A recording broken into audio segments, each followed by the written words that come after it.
Allez, on va se remettre à faire des vidéos. C'est pas parce qu'on est en confinement qu'il faut se laisser aller. Alors oui, j'ai mis un jogging, mais c'est le confinement pour tout le monde. J'ai mis une chemise, c'est déjà pas mal. Hein. Bonjour à toutes et à tous, j'espère que vous allez bien en cette période de...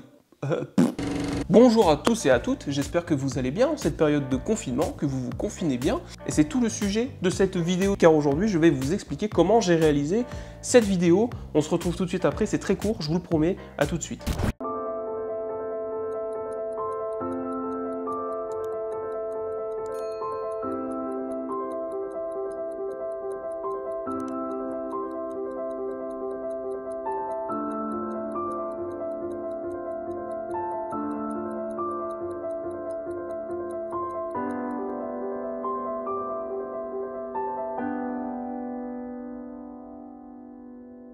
Alors c'est une vidéo que j'ai faite à l'occasion du confinement, c'est un petit challenge que je me suis lancé, mais qui vient surtout d'un groupe Facebook dans lequel je suis inscrit, qui s'appelle Discussion vidéaste amateur et pro. Je vous mets le lien dans la description si jamais vous êtes vidéaste et que vous voulez débattre, que vous voulez avoir des avis sur vos réalisations, que vous voulez partager, pourquoi pas des choses. Et d'ailleurs je salue tous les membres du groupe qui regarderont cette vidéo, j'espère que vous êtes nombreux.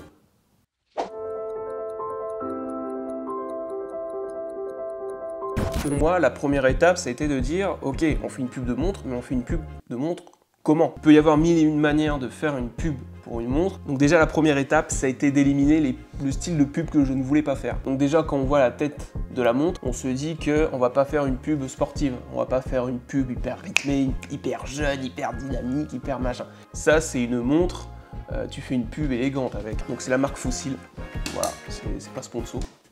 Pas encore. Et donc du coup, la réalisation de la pub se devait d'être en adéquation avec le produit, avec la montre. Donc qu'est-ce qu'on peut en tirer déjà d'un premier coup d'œil? C'est le bracelet en cuir, c'est la numérotation en chiffres romains, c'est un peu le carrosserie qu'il y a autour, c'est la fabrication, c'est les matières utilisées. Bref, en fait, il fallait que la pub reflète tout ça. Il fallait que la pub reflète tout ça et soit en adéquation avec ce qu'on y voit. Donc à défaut de savoir tout de suite vers quoi j'allais, je savais déjà vers quoi je n'allais pas aller. C'est-à-dire une pub style Apple avec du texte qui va très vite, une pub avec un fond noir, une musique rock, avec de la lumière qui bouge, machin, style sport. Déjà ça, non. En éliminant toutes ces possibilités, déjà je savais vers quoi je n'allais pas aller. Et en fermant ces différentes portes, en fait, ça m'a aidé à me concentrer vers l'essentiel et à trouver plus facilement la voie qu'il fallait que je suive pour réaliser la pub de cette montre. Donc après un temps de réflexion, je savais que les maîtres mots de cette pub, ça allait être l'élégance, la simplicité, la chaleur humaine.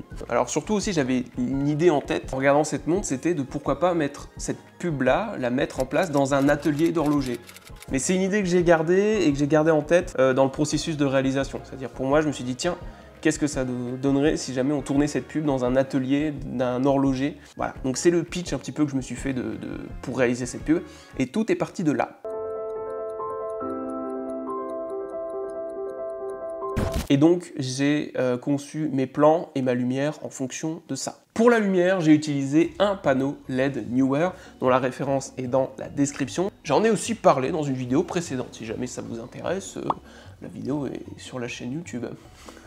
La caméra, donc c'est mon Sony A6300 avec un objectif 35 mm qui ouvre à 1.8. Une grande ouverture donc, pour avoir un côté flou dans l'image que je voulais avoir. C'est-à-dire c'est une volonté de ma part qu'il y ait un petit côté flou. Pourquoi? Comme je le disais, l'atelier de l'horloger, mais surtout, l'horloger, quand il regarde dans sa loupe, là, comment on appelle ça? Loupe d'horloger professionnel. Bah, une loupe.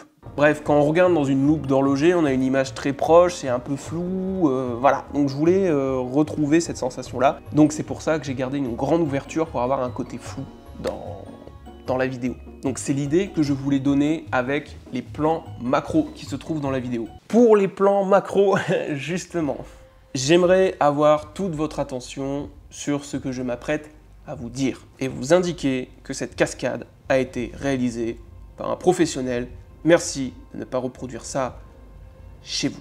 Non, en vrai, c'est assez risqué ce que j'ai fait et je pense que je ne le referai pas. Puisque n'ayant pas d'objectif macro, si vous voulez faire de la macro, il faut un objectif macro. Vous pouvez essayer avec un objectif traditionnel, ça ne marchera pas trop. Mais il y a une astuce si jamais vous avez en votre possession un objectif qui a un grand angle. Et j'en suis pas fier. En gros, je vais vous montrer de manière pratique Vous prenez donc votre boîtier, vous enlevez votre objectif, voilà, vous retournez l'objectif pour avoir la lentille frontale que vous venez coller au niveau du capteur. Voilà, vous avez un bricolage, mais ça vous fait l'effet d'une lentille macro.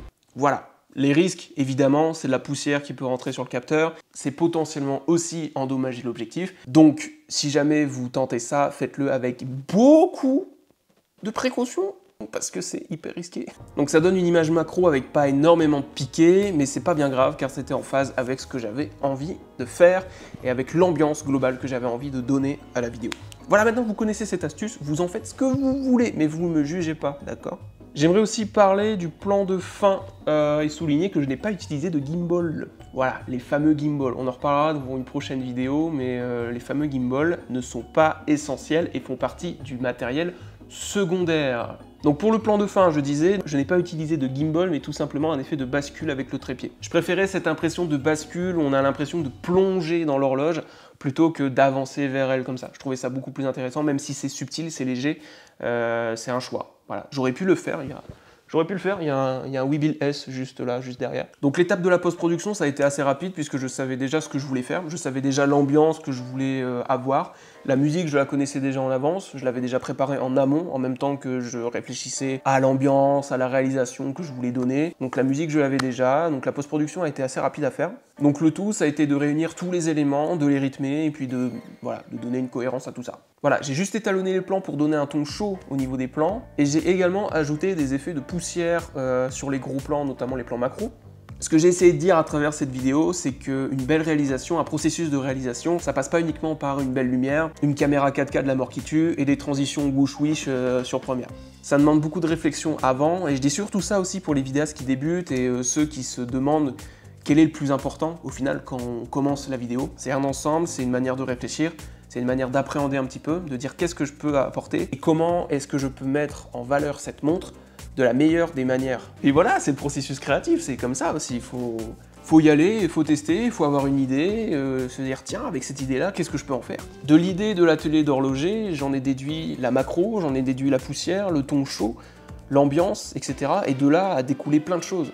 Bref, voilà, je vais m'arrêter là pour aujourd'hui. Merci à tous d'avoir suivi cette vidéo, j'espère qu'elle vous aura plu. N'hésitez pas à lâcher un pouce, à vous abonner. En attendant, prenez soin de vous, on se retrouve pour une prochaine vidéo qui arrivera rapidement, je vous le promets. Allez.